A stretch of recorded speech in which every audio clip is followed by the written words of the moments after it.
Christina and the Complete Jew. A novel by Dr. Ahmed.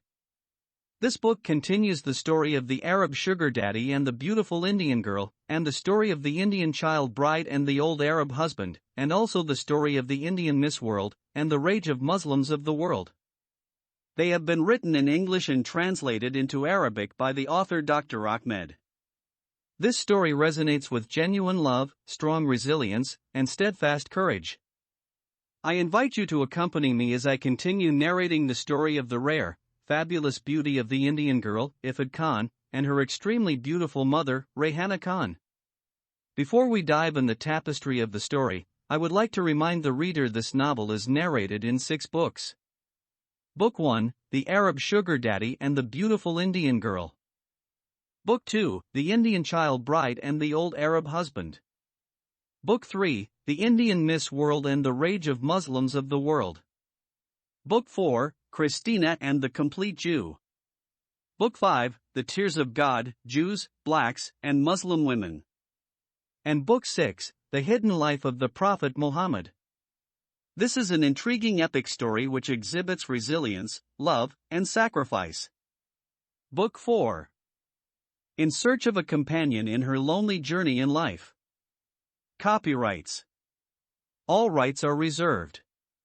No part of this book may be reproduced, stored in a retrieval system, or transmitted in any form or by any means without the prior written permission of the author, except by a reviewer, who may quote brief passages from a review for printing in a public newspaper, general magazine, school journal, or university article.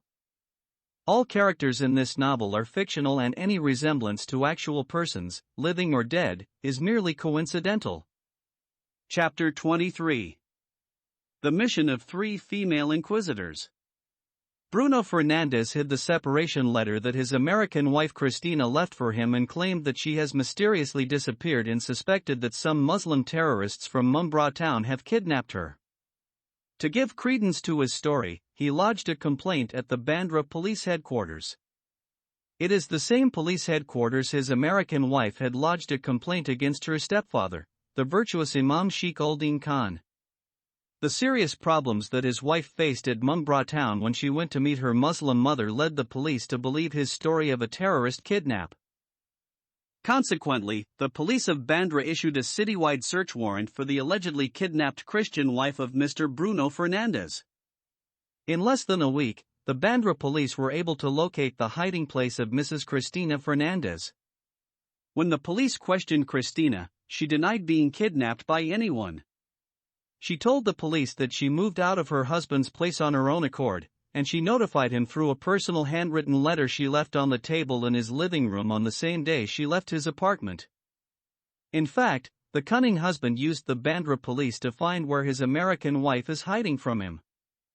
He found her termination letter, read it, and understood that she deserted him and ran away, but he was scared that he might not find her by himself since they only have a few days left before their departure date to their paradise.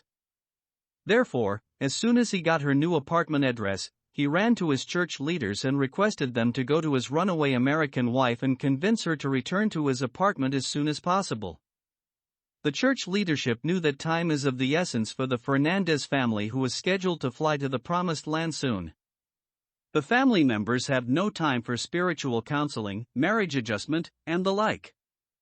They called upon the main 3 pastors' wives, who are themselves the top female pastors in the church, and sent them after the runaway American wife. The leadership instructed the 3 women to convince by any means Sister Christina to return to the fold. They are told to transfer her back to her husband and to get her prepared for her soon upcoming overseas trip to the New World. Like the secret police of the Gestapo of the tyrant Adolf Hitler, leader of Nazi Germany, or the members of the Inquisition of the Catholic Church during the Dark Ages, those 3 female leaders stormed the apartment of the runaway rebellious wife. The 3 inquisitors have determined to burn her alive at the stake or cut her tongue, blinding her eyes, and completely mutilated her if she refused to recant her heretical beliefs and return to her lawful Christian husband, with whom only death can set them apart. It so happened that when those female pastors arrived unexpectedly at the new apartment of Sister Christina, they found a handsome young white guy staying with her in an open adulterous relationship, as they thought. Their incredible finding and the immoral discovery caused them to forget about their important divine mission and return to their houses. Each one of them informed her husband, and then she picked up her phone and disclosed the latest ugly scandal to their respective female confidants. One of the three ladies, who is the wife of the key pastor, added some nasty spices to her rumor. She claimed that she had caught Sister Christina, the wife of Brother Bruno Fernandez, red-handed on the bed with a handsome young white man, in the very act of committing adultery. Subsequently, on Sunday service, every member of the congregation has come to know that the American wife Sister Christina has left her lawful Indian husband Brother Bruno, the son of Mr. and Mrs. Fernandez, and eloped with a handsome white guy. The morning the so-called scandalous adultery of the American wife has been discovered by the three women has coincidentally happened to be the day of the farewell party, which is to take place on the same very evening of that Sunday. Every believer in that church has been convinced by the pastor's wife to believe that the wife of Brother Bruno, Sister Christina, is now living in a shameful adulterous relationship with a white handsome guy who is most probably an American young man. Everyone accepted such a rumor as a true story except her husband and her in-laws. Bruno, his parents, and siblings believe that Christina did that on purpose to obtain a divorce on the grounds of marital unfaithfulness or confirmed adultery. They went to the extent of claiming that Sister Christina had paid a young white man from among the Calaba foreign drug addicts. She bribed him financially, enticed him sexually, and therefore convinced him to stay with her until she can get a divorce under adultery and unfaithfulness. As a result, Bruno's parents, brothers, and sisters convinced him not to demand a divorce from his American wife on the grounds of infidelity or confirmed adultery, which was witnessed by three female leaders of the church. Some of the church leaders accepted Fernandez's theory, especially when Sister Christina phoned the senior pastor and his wife and demanded that failure to grant her an immediate divorce will result in a civil lawsuit and a subsequent court divorce. The pastor told her that she will be committing a terrible sin if she approached the unbelievers and sought their assistance. He then ordered her to rebuke the devil, kick her white foreign accomplice out of her apartment, and return to her lawfully wedded husband. After the surprise visit of the three female pastors and her phone conversation with the senior pastor, Christina decided to file for a divorce in court. She contacted a big lawyer at Bandra Court and explained her desire to divorce her Christian husband. The lawyer told her that getting a divorce in India is a particularly long and tedious process. However, if her husband is willing to sign the divorce papers along with her, then it will be granted instantly. A contested divorce for married Christians under Indian laws requires a 2-year separation period before the marriage contract can be dissolved. He explained further, divorce for the followers of Islam can be granted in an abbreviated time, such as a single-day visit to the court. Sharia law permits a Muslim husband to divorce his wife without the need to go to court. He just has to say to his wife talak, talak, talak, or I divorce you my wife 3 times, and voila, she is divorced.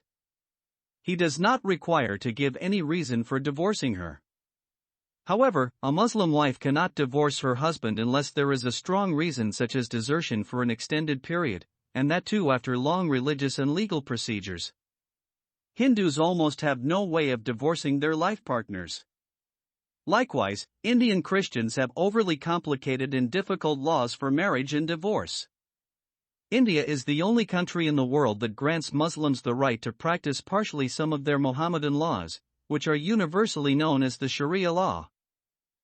Christina has become disappointed to hear of such difficulty in getting a court divorce and hence went back to the church and begged the leaders to divorce her from her selfish and abusive Christian husband and free her from the harassment of his evil 2 sisters.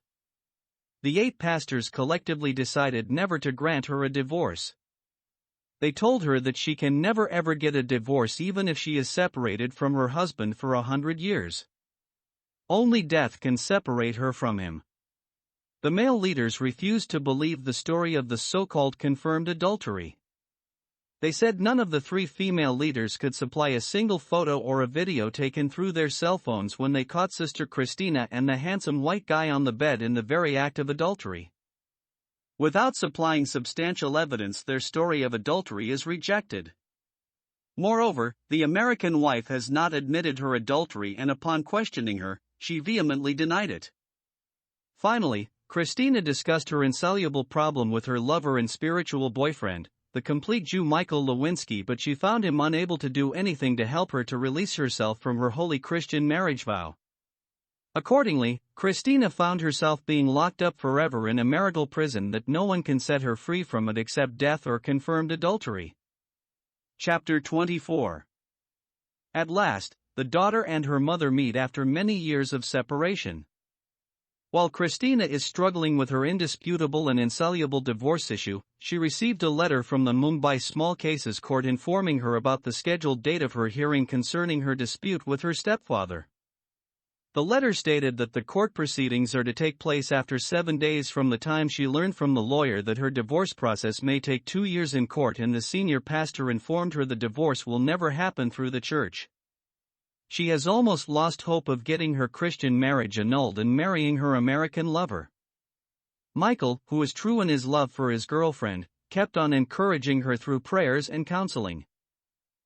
He spent hours and hours sitting with her in the living room and praying and singing hymns and reading the Bible for her. He never tried to touch her or approach her in any way that may tempt them to commit adultery.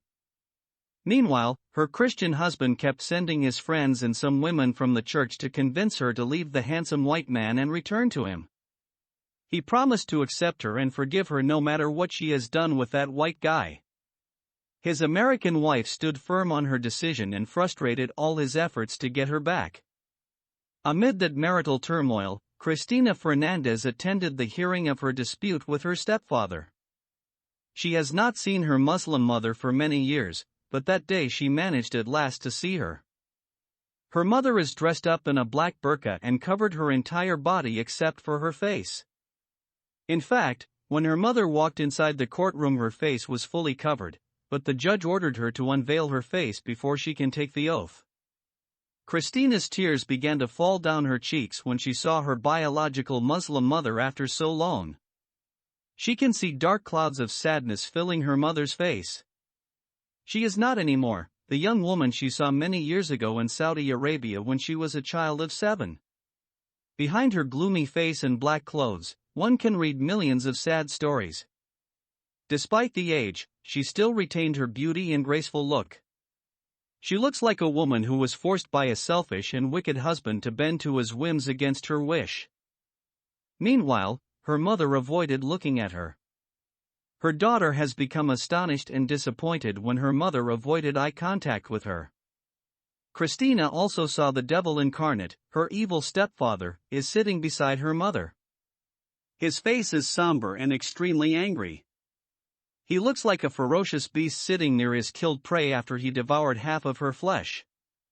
Besides him, are seated 2 of his bodyguards who are also his devotees. Those 2 Muslim terrorists are armed, but their weapons are carefully concealed inside their Islamic pajamas.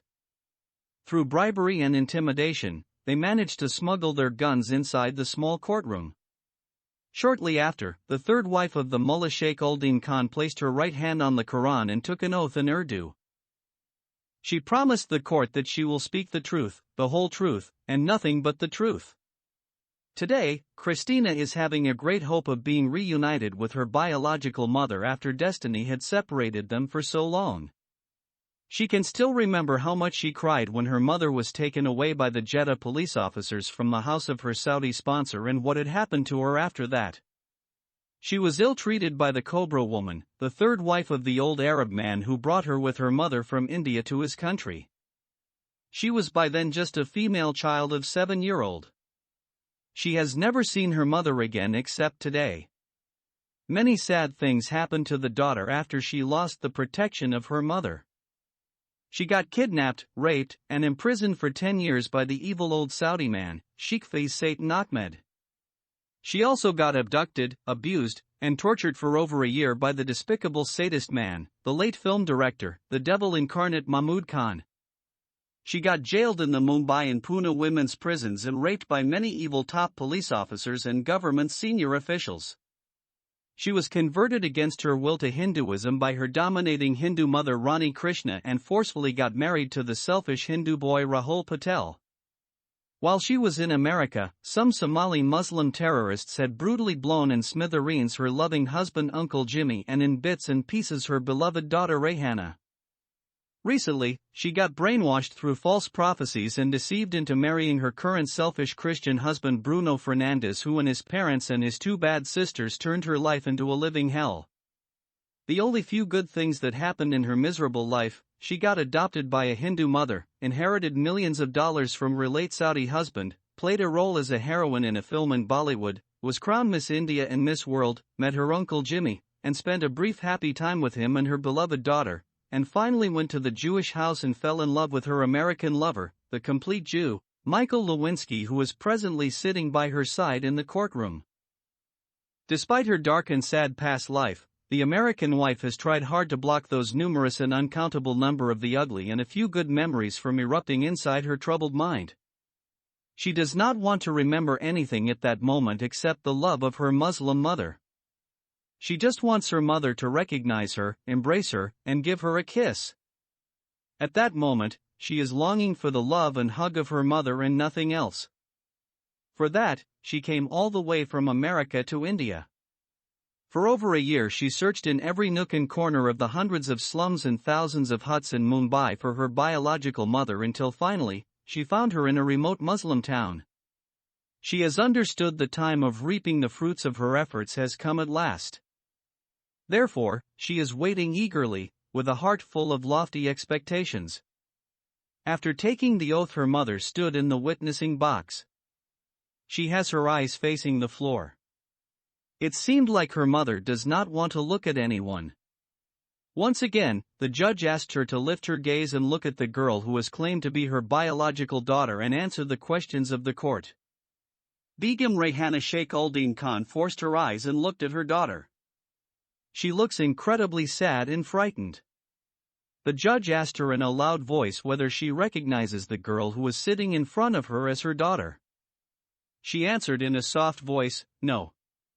Then the judge changed his question and asked her whether she has a daughter by the name of Ifat Khan. Rayhana looked at her daughter for a while and said again, "Not at all."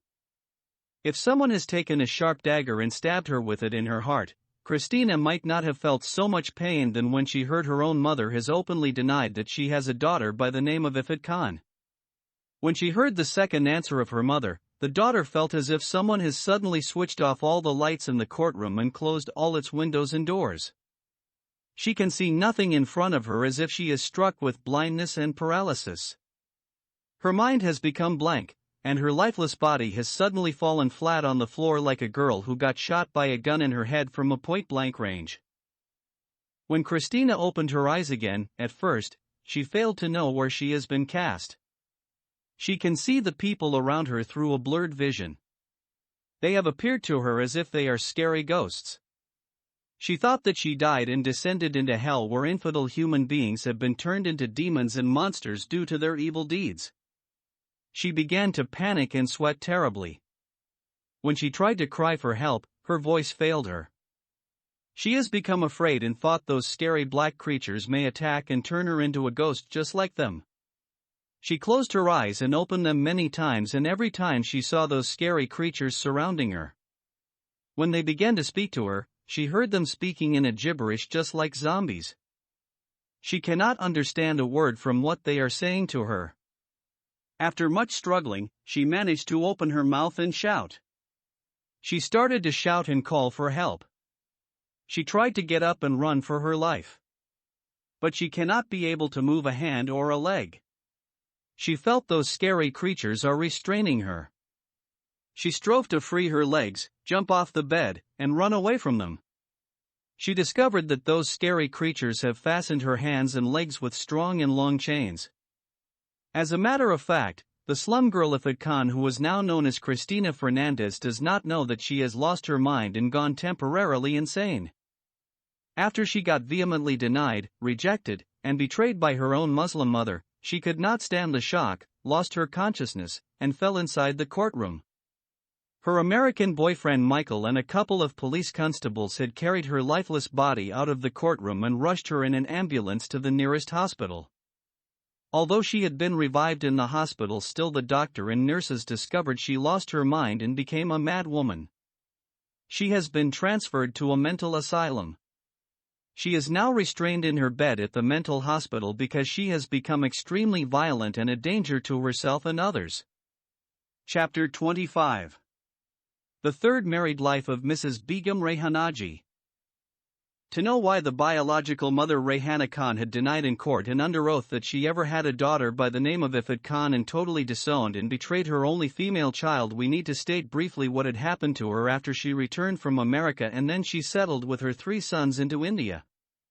When Rehana came to know through Rani Krishna that her husband Jamal Khan had fallen in love with her lost and found daughter Ifat Khan, she decided to sacrifice the love of her life for the sake of her beloved daughter. She knew that her daughter had suffered so much under the abuse and captivity of the evil old Saudi man Sheikh Ahmed. Therefore, she refused to listen to Rani Krishna's advice of not divorcing her husband. She even rejected her huge financial bribe and did not scare of her threat of taking her cheating husband and daughter to court and accusing them of practicing incest in America. At that time, Rehana wanted her daughter to enjoy her lover Uncle Jimmy and live happily with him and their daughter.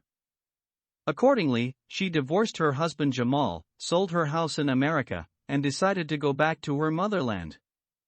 After leaving the States, Rehana Khan returned to Mumbai with her 3 sons. She lived for some time in a rented apartment with her sons in the Baikala neighborhood.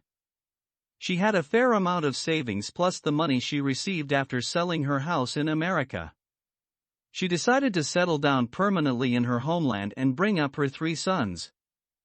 After her husband cheated on her, she lost trust and interest in men. Notwithstanding, shortly after she settled in Mumbai, Rehana through her Muslim neighbors one day was invited to attend some religious festival at Mumbai town. While she was attending that Islamic festival, she was spotted by a big mullah who was the imam of the largest and most prestigious mosque in that Muslim town. Although he was already having 2 wives, the lustful mullah was struck by the beauty of the woman and somehow came to know where she was staying and sent some of his female relatives to propose her in an Islamic halal marriage for him. Although at that time Rehana was not particularly religious, she was tempted by the exalted position held by the mullah in Mumbai town. Besides, she learned that the mullah has the Mughal royal blood running in his veins, and he is from the Ashraf caste, or the Muslim nobles, while Rehana is from the Arzal caste, the Muslim untouchables. Accordingly, the temptation was beyond her ability to resist it. In addition, at that time, the divorced Muslim woman, Rehana Khan, needed a man to protect her and satisfy her sexual needs. Therefore, she accepted the marriage proposal, and shortly afterward, the fiancé and his fiancée were married through a big wedding celebration. The imam of the mosque is quite wealthy and spent generously on his American Muslim wife. After her return from the Promised Land, Rehana became known among her Muslim circles as the American Muslim. After staying with her 3rd husband for 1 year, Rehana was completely changed and became a deeply religious woman. She regularly prays 5 times every day, fasting during the holy month of Ramadan, and attending mosque with other women. She was treated by her neighbors as a royal woman and mixed only with noble Muslim women. Her name was changed from Rehana to Rehanji, which means Rehana the Great. No one is allowed to call her name without adding the royal title of Begum. Traditionally it was conferred upon Muslim women of royal or aristocratic rank and was often used in the same ways as the title, Queen, or Maharani. In the meantime, the royal wife Begum Rehanji Sheikh Uldin Khan was taught to recite the Holy Quran by heart. Her 3 sons likewise were turned into deeply religious and pious boys. Begum Rehanji never told her 3rd husband that she had a daughter from her first Muslim husband. She did not even mention to him that she had married 2 men before she met him. She confessed that she married a Muslim man called Jamal Khan when she was in Mumbai and emigrated to America with him. They had 1 son when they were in India and 2 sons were born to them in the States. Also, she told him that her husband cheated on her and fell in love with a young Hindu girl called Pooja Patel who was as old as his daughter. He even fathered a female child with his Hindu girlfriend without the marriage bond. Such scandalous relation is lawful in America but illegal in India. Due to his shameful deeds, she left him because he totally forsook her and began to live with his young Hindu mistress.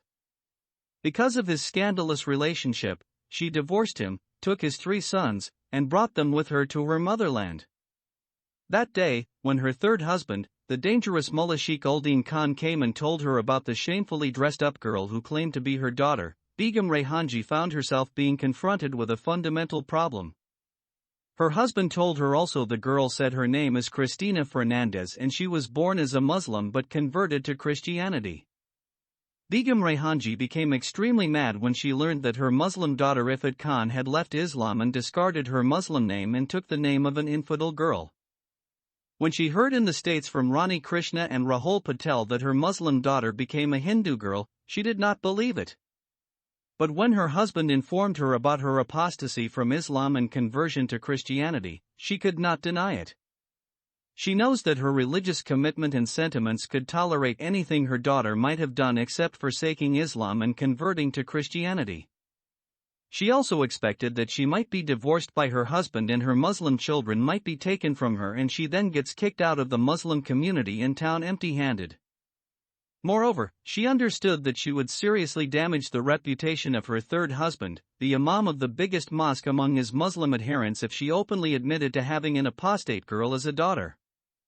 Above all, she was worried that her daughter might expose her hidden secret concerning her husband, Jamal Khan, who had left her and fell in love with her own daughter Ifat Khan, and he also fathered a baby girl with her through incest. Rayhana has no knowledge that her former husband Jamal Khan was brutally killed by the Somali terrorists in the States along with his baby daughter. She thought that her daughter is still living with Jamal Khan.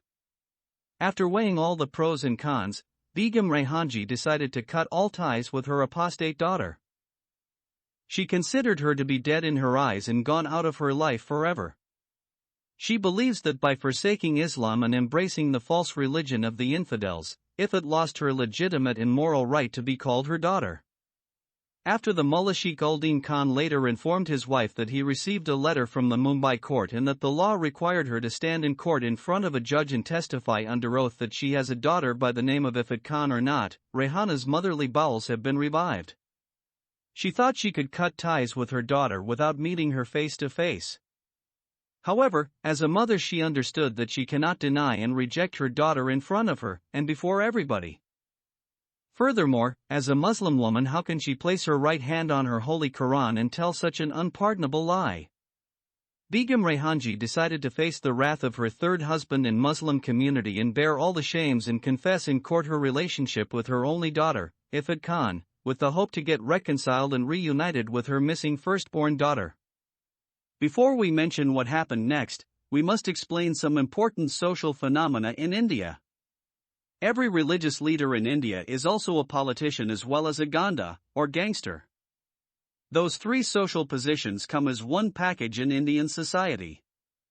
You cannot choose one of the 3 social positions and reject the other 2. If you are not a religious person, or even if you do not believe in God and you decided to go into politics, you need to pretend to be a pious and religious person. Bal Thackeray, the founder of the Hindu political party of Shiv Sena, which means the army of the Hindu god Shiva, who was the god of death, was a very committed religious man, renowned politician, and notorious ganda, and among Muslims, his equal is the dreadful terrorist Dawood Ibrahim, India's enemy number 1, and among Indian Christians, his equal is Antony Kalia. Kali is the goddess of evil. Perhaps, the only Indian politician who managed to avoid being a terrorist and gangster was the father of the nation, Mahatma Gandhi. Gandhiji was a great Indian politician, and through his religious theory of ahimsa, non-violence, he compelled the British Empire to grant independence to India without shedding one drop of blood. Mahatma Gandhi, the great soul, paid dearly for granting a separate country to the Muslims of the Pakistan state. For that great mistake, Gandhiji was shot dead by a fanatic Hindu man. Like all Indian religious men, the Mullah Sheikh Uddin Khan is 3 in 1. He is more than a mullah, he is an imam of a mosque, a politician, a terrorist, and a gangster. He is like the evil trinity mentioned in the Holy Bible in the book of Revelation, a false prophet, a devil incarnates, and of course the Antichrist. He hates with passion Indian Christians and abhors with bitterness the Hindus of Hindustan. If he could, he would have killed all Christians of the world with his own hands. He also hates other Indians such as Sikhs, Jains, and Buddhists. He is behind many of the bomb blasts that claimed the lives of many innocent people in Mumbai and other parts of India. Therefore, when the feet of the so-called filthy infidel Christian whore came to the threshold of his holy abode, his heart was boiled with great holy wrath. The mullah could not believe his eyes when he saw a practically half-naked young woman standing in front of his door. He also could not believe his ears when he heard a Christian girl claim to be the daughter of his righteous third wife, Begum Rehanji. Worse than all, that little female slut shamefully boasted of being born as a Muslim and converted to the false religion of the infidels. If it were not for the Muslim crowd that gathered around her, and his reputation among his Muslim community, he would have strangled her to death, pour kerosene on her defiled dead body, set it ablaze, and burn it to ashes. The Mullah Sheikh Uddin Khan, like a police dog, can sniff a lie when he hears it. Accordingly, when he informed his third wife about the decision of the court, he read the truth through her reaction. Her reaction showed him that somehow there is a connection between his third wife and the Christian slut who claimed to be her daughter. Even so, before he would force his wife to reveal the truth, he decided to find out by himself. Being a three in an evil trinity, he knew that would not be a challenging task to perform in a few days. He sent 3 of his religious terrorists to some of his top police friends, who are also Muslim terrorists like him, and working in the Criminal Investigation Department, and demanded a full report on the life of his third wife, Begum Rehanaji. After a few days, he received in his hands a 100-page report on the life of the former female dweller of the Dharavi slum, Rehana Khan. The report detailed her life story from the day she was born in a small village near the suburbs of the city of Aurangabad to the day she was married to His Excellency. Many minute details in her life are mentioned in that report. Even Rehana herself will not be aware of them. With that huge dossier in hand, one night the mullah woke up his third wife from her sleep and confronted her with her lies. He sat in front of her as the devil incarnate, holding one long whip in his right hand and the police report in his left hand. A sharp double-edged sword and a Kalashnikov had been placed on a big table within his hand reach. The dangerous mullah is not only terrorizing outsiders, but he is ruling with an iron fist all members of his 3 households. He told his third wife that he has not only come to know that she was married to a first husband and gave birth to 5 sons with him, but also, he fathered her only daughter, Ifat Khan. Furthermore, he told her Jamal Khan was her Muslim husband number 2, and he is her husband number 3. Rehana responded with tears and pleaded for mercy and forgiveness. She knew and understood that if she denied his findings, he will behead her and bury her body inside her house.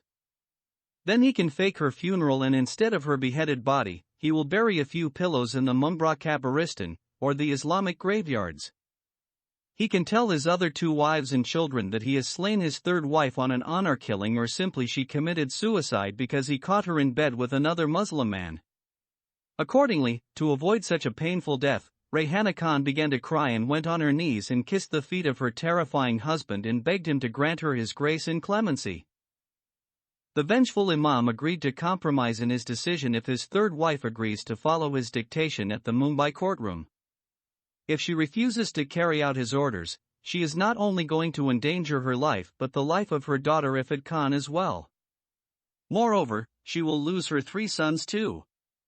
Accordingly, that day, Begum Rehanji and her third husband were escorted to the Mumbai court by 3 Muslim terrorists. When she entered the witness box, those 3 terrorists were sitting among the audience and staring at her. They were fully armed and had been given orders by their Lucifer to shoot and kill mother and daughter inside the courtroom, which is not a rare occurrence in an Indian courtroom. Such double assassination must take place in broad daylight if Begum Rehanji alters the words that their master, the mullah, Satan Islam Khan, had ordered her in front of them to say in court. That day, there happened to be 3 police officers guarding the door of the small courtroom. One was a Hindu police officer, and the other 2 police officers were Muslims. By frightening the Hindu guard of killing him, slaughtering his wife, and slaying his children, and through bribing the 2 Muslim police officers, they managed to smuggle their weapons inside the small courtroom.